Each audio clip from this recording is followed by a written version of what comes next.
Olá, seja bem-vindo ao 7º episódio do Caritas Cast, sobre o projeto das pessoas idosas. Aqui você vai conhecer um pouco mais sobre o projeto das pessoas idosas que a Caritas Diocesana de Lages desenvolve. Eu me chamo Letícia Meurer. Eu me chamo Alice Costa e hoje vamos conversar com a assistente social e coordenadora do projeto, Maria Aparecida da Fonseca, o advogado e coordenador, Luiz Gonzaga Aze, e a assessora jurídica, Karine Varela de Souza. Fique com a gente!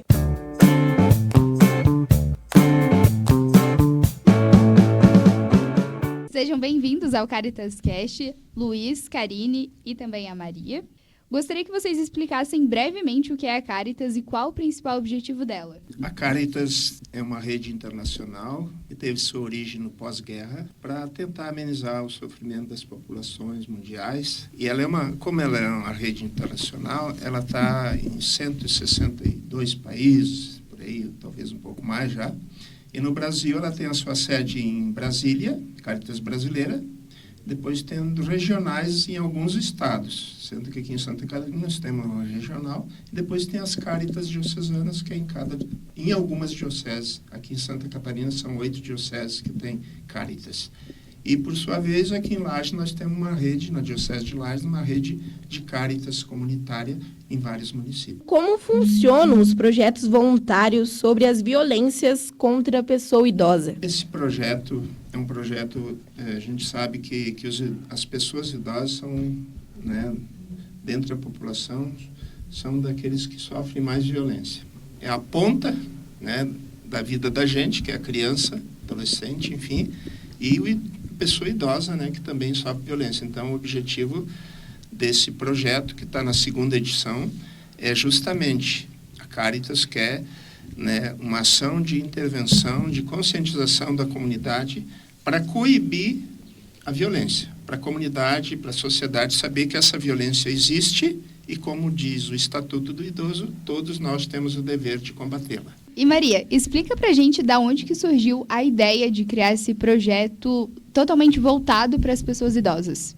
Então, a Caritas, tem uma ação aqui no município com a defesa e garantia dos direitos, Nós somos uma instituição inscrita no Conselho Municipal de Assistência Social e possuímos o certificado beneficente da assistência social. Ou seja, a Caritas trabalha com as políticas públicas, em especial agora a política da pessoa idosa, que é em especial o Estatuto da Pessoa Idosa. Então, esse projeto ele surgiu em 2018, a gente já verificando a questão da demanda da violência contra a pessoa idosa, a invisibilidade das pessoas idosas e até mesmo a implementação do Estatuto da Pessoa Idosa. De 2018 para cá, a Caritas atuou com 3 projetos, vem atuando, esse é o 4º projeto, O primeiro projeto a gente atuou com os núcleos, trabalhando o mapeamento da rede socioassistencial aqui no município, quais as políticas públicas que ofertavam esse atendimento à pessoa idosa. 2018, daí vem a pandemia, 2020, ali a gente retomou com o 2º projeto, que era mapear núcleos de atendimento nos territórios da assistência social, de CRAS e CREAS, para verificar essa população. Desse projeto se surgiu o Centro de Defesa dos Direitos da Pessoa Idosa, que atualmente ele é o nosso núcleo, ou seja, a Caritas tem um Centro de Defesa das Pessoas Idosas, que é o nosso guarda-chuva maior quando se trata de falar sobre os projetos dos idosos. Ele é um guarda-chuva desses outros, ou seja, quando tem alguma denúncia de alguma violação, a Caritas absorve, recebe essa denúncia, porque a gente tem esse centro de defesa, e desse centro se culminou os projetos, esses projetos específicos, ou seja, de estar trabalhando diretamente com o público-alvo. Como o Aze falou, a gente teve diretamente com os idosos, o primeiro projeto foi já do terceiro, que seria o 3º projeto, foi o ano passado, e o 4º projeto esse ano. O primeiro projeto em 2019, 2º projeto em 2020, 3º projeto em 2023 e o 4º projeto agora em 2024. A gente trabalhou ano passado diretamente com rodas de conversa com as pessoas idosas nos territórios, né? A Karine e o Luiz Aze também pode estar contribuindo, que a gente trabalhou com as rodas de conversa em 10 núcleos aqui do município, trabalhando, ouvindo esses idosos, trabalhando os temas, trabalhando diretamente o Estatuto da Pessoa Idosa com eles nas rodas de conversa, trabalhando os temas, empoderamento, assim, na prática mesmo com os idosos, verificando e eles entendendo o que significa, qual a sua função realmente desse mecanismo que é o Estatuto da Pessoa Idosa. Desse projeto que foi ano passado, esse projeto piloto de rodas de conversa, se combinou esse projeto agora, né? Que o Aze pode explicar bem, porque ele faz parte do Conselho Municipal da Pessoa Idosa, né? Do COMIDE, o qual também esse projeto tem um importante papel, porque foi aprovado por esse conselho. Vou passar para o Aze aí, que pode estar nos explicando um pouquinho mais, assim, de como surgiu o financiamento, né? Porque a instituição, a Caritas também, ela é uma instituição que a gente vai em busca de orçamento para a nossa ação e da onde que vem os recursos também para esse projeto. Obrigado, Maria. Que bom que tu contextualizou, né, o Centro de Defesa, que começou lá em 2018, 2019, né, a execução. Então, o projeto atual, ele vem nessa linha aí do Centro de Defesa, né, está dentro do objetivo do Centro de Defesa. E enquanto a Caritas tem assento no Conselho Municipal do Idoso, eu represento a Caritas lá, a gente ouvia muito e ouve ainda falar de violência contra pessoas idosas.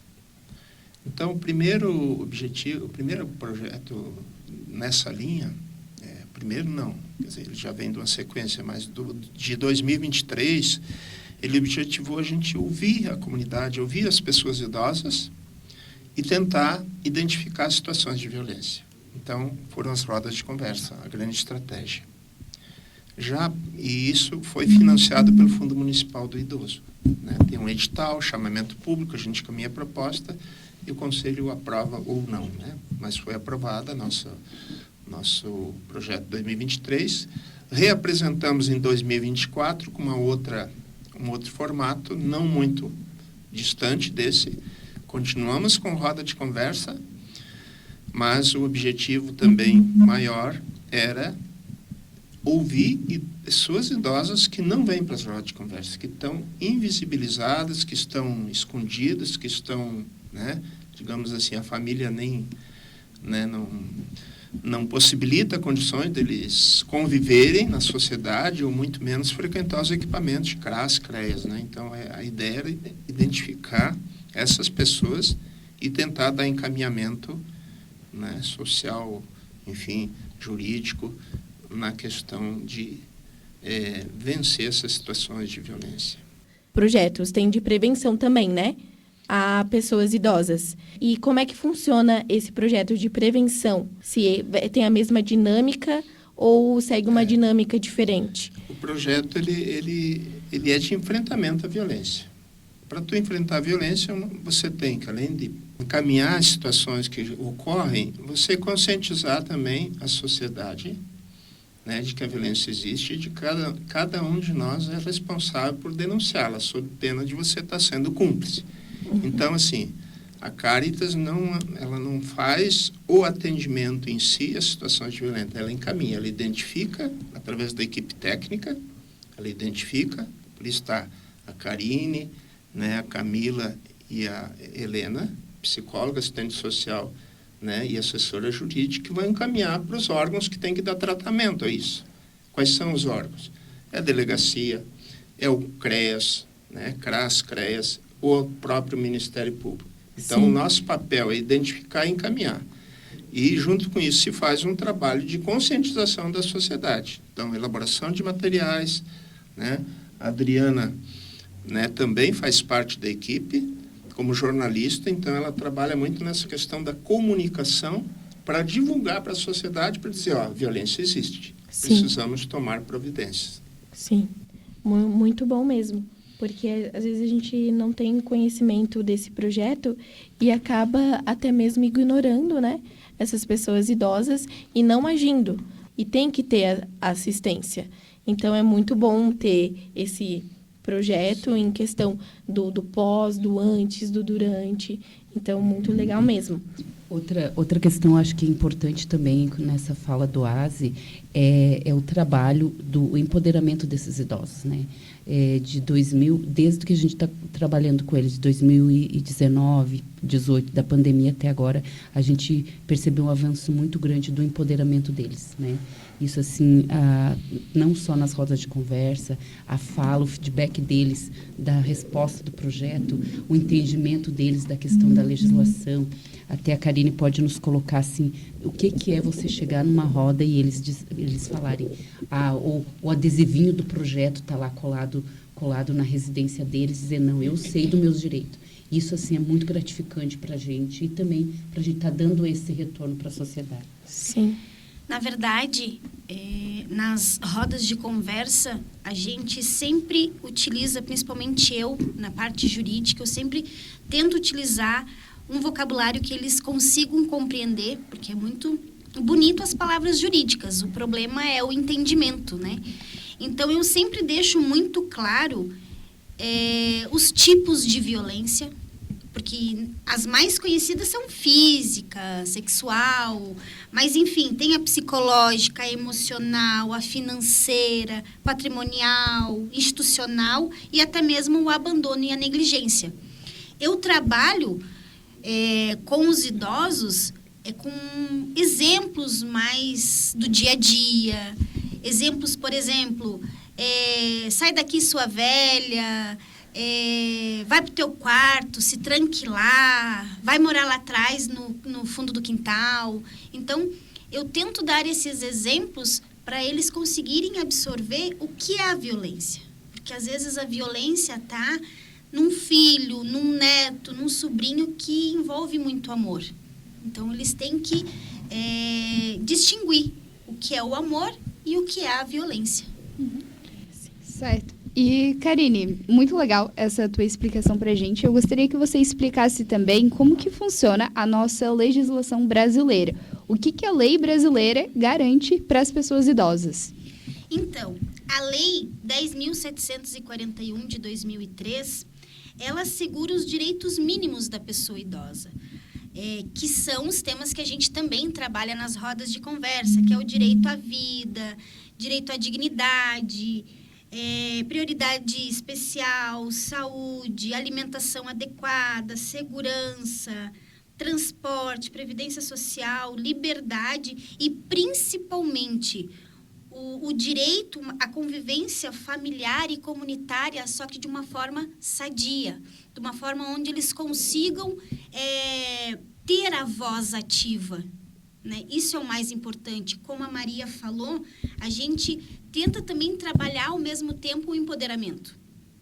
Porque não adianta eles participarem, eles terem acesso na comunidade, mas não ter voz. Simplesmente está lá uma figura que é esquecida. Então, a gente tenta trabalhar todos esses pontos ao mesmo tempo. Muitas vezes, para um melhor entendimento, através de uma dinâmica, de uma brincadeira, de um exemplo. Então, sempre trazendo para o dia a dia deles. E até para uma linguagem mais que eles estão mais habituados, né? Isso, exatamente. A gente cuida muito disso.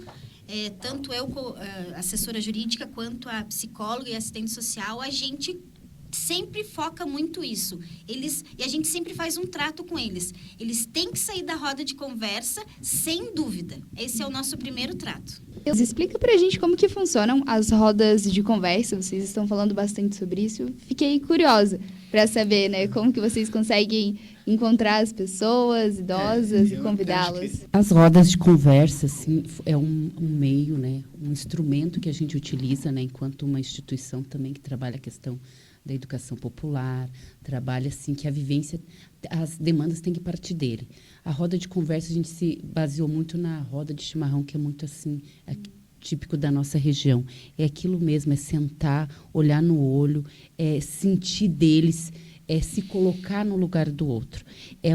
É fortalecer o vínculo. O nosso papel também é fortalecer o vínculo com a pessoa idosa para que dela surja a demanda para que a gente possa atender. As rodas de conversa, elas trabalham com esse processo que a Karine colocou, de primeiro uma dinâmica, esse conhecimento, esse vínculo com os assessores, né, que estão ali. E depois do vínculo fortalecido, a gente trabalha os temas. Não um tema muito cansativo, mas um tema que venha de forma lúdica, criativa, para que eles sintam que você trabalhar o tema da violência, ou o caso agora que a gente trabalhou, o Setembro Amarelo, que é também muito crescente a questão do suicídio, o índice de suicídio, de adoecimento mental com os idosos. A gente trabalhou de uma forma tão criativa e tão rica que eles acabam gostando e sendo prazeroso, né, trabalhar com eles. E essas rodas, ela tem uma grande importância para nós, porque é dali que eles acabam falando, né, e é um momento que a gente vai ouvi-los, né, não só de que eles queiram falar sobre isso, né, de querer falar sobre a violência, se ele está, o que é essa violência patrimonial, né, porque a grande maioria dos idosos é o provedor financeiro da família, né? Ele é o provedor. Não só a gente trabalhar com ele, a gente trabalha o empoderamento deles de uma forma que, não porque eles estão velhos, como é o termo pejorativo, é os descartes da sociedade, mas que são pessoas que contribuíram para essa geração estar aqui. A gente trabalha também a questão geracional, né? Trabalhar também isso nas rodas, que eles são uma enciclopédia, eles são o nosso exemplo, porque é uma geração que está deixando. O que eu sempre discuto também isso, quando a gente vai fazer essa parceria com a rede, é também trabalhar a sociedade para que futuras gerações, quem que vai ser os cuidadores? Quem vai nos cuidar? Né? A sociedade está envelhecendo. Se nós não tratarmos os idosos de hoje com seriedade, fazer com que a lei seja aplicada, como que nós vamos garantir que nós vamos ser cuidados? Né? Nós estamos envelhecendo. Ou, eu sempre brinco que a gente não vai ficar para semente, né? Vai ficar assim bonitinho, dormindo no formal. Não, nós vamos envelhecer. E quem é que vai nos cuidar? Qual é a sociedade? Qual a política pública que vai estar ali eficaz para nos receber? O nosso projeto, nosso papel que a gente está discutindo enquanto instituição, também é avançar para trabalhar a questão geracional com crianças e adolescentes. É preparar a sociedade, é trabalhar a sociedade, porque o idoso não é descartável, ele tem um importante papel e preparar a sociedade para nos receber daqui mais uns anos. E isso é um dos nossos focos enquanto Cáritas, né, enquanto a gente trabalhar a política da pessoa idosa e também essas rodas. A gente sempre nas rodas tem o pessoal sempre traz os netos e tudo. A gente acaba motivando eles também nessas rodas que se discutam isso em casa. Né? Porque a mudança da cultura, ela tem que acontecer. Porque a cultura está, a pessoa idosa, como a cultura do descarte. E não é dessa forma que nós enxergamos o idoso. Nós trabalhamos também de uma forma tão humanizada as rodas de conversa, em 2023 e também agora em 2024, que eles pediram, por favor, vocês têm que visitar, vocês têm que ir na casa do meu vizinho, do meu compadre, da minha sobrinha, enfim, porque ele não consegue vir aqui, ele não quer vir aqui, ele precisa escutar, ele sofre isso. A frase que eu mais escuto é: doutora, essa violência que a senhora falou, o meu vizinho sofre, eu vou contar para ele. Então, diante desses argumentos, desses pedidos, 2024 a gente também faz visitas domiciliar, aonde a gente não vê somente o idoso, porque às vezes uma situação do filho, do neto, reflete na saúde, na dignidade da pessoa humana, daquela pessoa idosa. Então, a gente sempre tenta cuidar no todo. Então, esse é o nosso maior cuidado. E aonde está o diferencial do projeto? Por quê? Porque a gente faz a escuta humanizada. A escuta humanizada não é só você olhar no olho e conversar. É escutar, é abraçar, é mostrar que você também tem problemas, não só eles. Então, essa forma foi o meio que a gente usou e deu certo para fazer a escuta humanizada perfeita, vamos dizer assim, se é que existe o perfeito, né? Mas eles se sentem acolhidos. Esse tipo de projeto é um projeto, eu acho que é interessante dizer isso, ele é inovador. É inovador em termos de política pública, né, que quer se tornar nessa a questão do direito da pessoa idosa, fortalecer essa política pública. Esse projeto é só aqui em Lages, na região? Só aqui? Que a gente tem conhecimento, sim, mas Só. em Lages, assim, o pessoal do Conselho elogiou muito o projeto, que é um projeto, assim, inovador, que vai ao encontro da pessoa idosa. Tem o CRAS, tem o CREAS, o idoso vir ali. E, às vezes, os técnicos, o assistente social vai lá. Mas dessa envergadura de projeto, com ação que a Caritas tem feito com essa equipe, ele é um projeto inovador. Muito bom esse projeto, deveria ser ampliado para toda Santa Catarina. O importante também enfatizar que esse projeto desse ano a gente focou muito na questão dos idosos que estão invisibilizados, que não conseguem acessar uma roda ou uma atividade no CRAS ou no CREAS.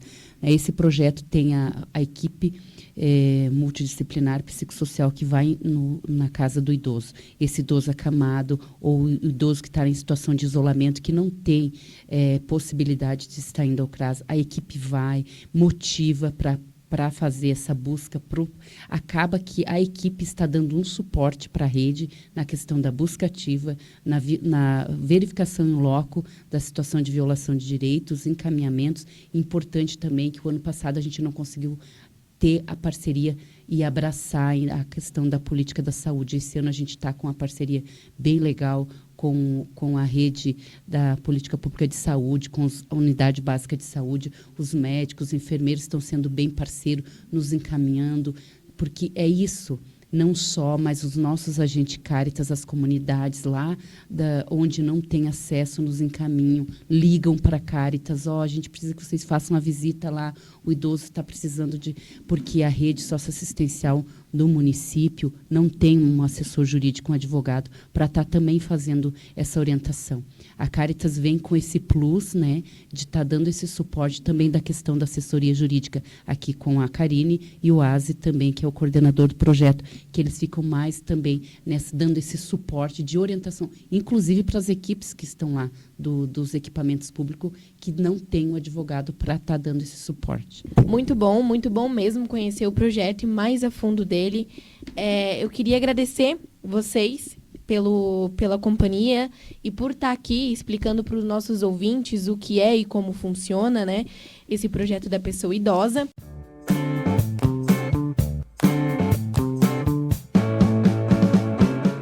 Esse foi o episódio de hoje. Obrigada, Maria, Luiz e Karine, pela sua disponibilidade de estar com a gente hoje. E obrigada a você que nos ouviu até aqui. E não perca os próximos episódios. E até mais!